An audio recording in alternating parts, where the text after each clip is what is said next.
सत्ता में अगली खबर असल में खबर कम सवाल ज्यादा है। जरा सोचिए, आप नई गाड़ी लेकर आए और सामने आते ही अगर कोई उसकी लाइट तोड़ दे, शीशा फोड़ दे, तो आपको कैसा लगेगा? जाहिर है आप क्रोधित होंगे और उसको कोसेंगे, उसके खिलाफ कार्रवाई करेंगे।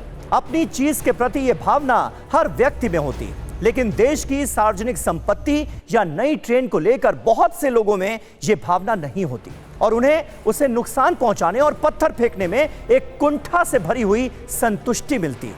वंदे भारत एक्सप्रेस भारत की प्रीमियम हाई स्पीड ट्रेन है और जब से यह लॉन्च हुई है तब से कई बार इस पर पत्थरबाजी करने और इसे नुकसान पहुंचाने की घटनाएं हो चुकी हैं। एक बार फिर ऐसी ही एक घटना उत्तर प्रदेश के मुजफ्फरनगर में हुई।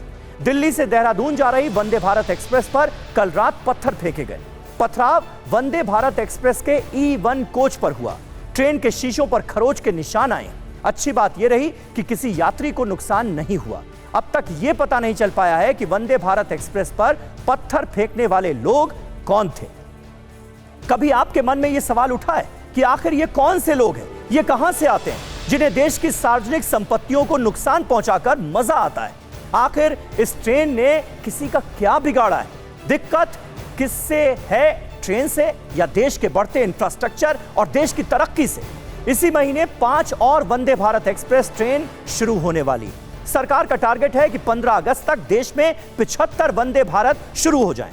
लेकिन ये चमचमाती ट्रेनें कुछ लोगों की आंखों में चुभ रही।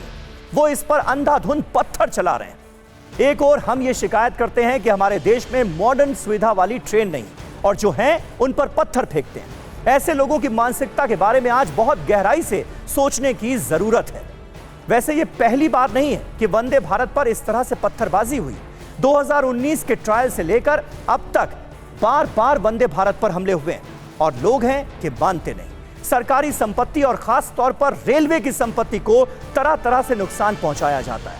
अगर आंकड़े देखें तो वंदे भारत एक्सप्रेस ट्रेन पर अब तक 210 से ज्यादा बार पत्थरबाजी हो चुकी है।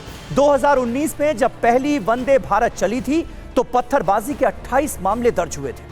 2023 में अप्रैल तक में 93 केस दर्ज हुए, जिसमें 63 लोगों को गिरफ्तार किया गया।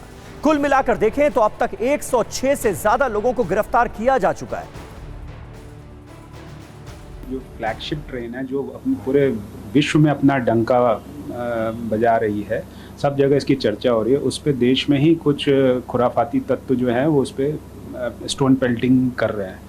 अब उसके पीछे कारण क्या है ये तो वही अच्छा बता सकते हैं, लेकिन ये अनफॉर्चुनेट है। ये मतलब पब्लिक एक्सचेकर का पैसा है, आपके और हमारे टैक्स के जो मनी है उसी से इन चीज़ों का मतलब भरपाई होती है। उनका रिपेयर वर्क भी जो होगा उसी से होगा। ओहो, तो सत्ता में आज का टाइम इसी के साथ खत्म हो गया है। फिर आपसे मुलाकात होगी। फिलहाल के लिए नमस्कार।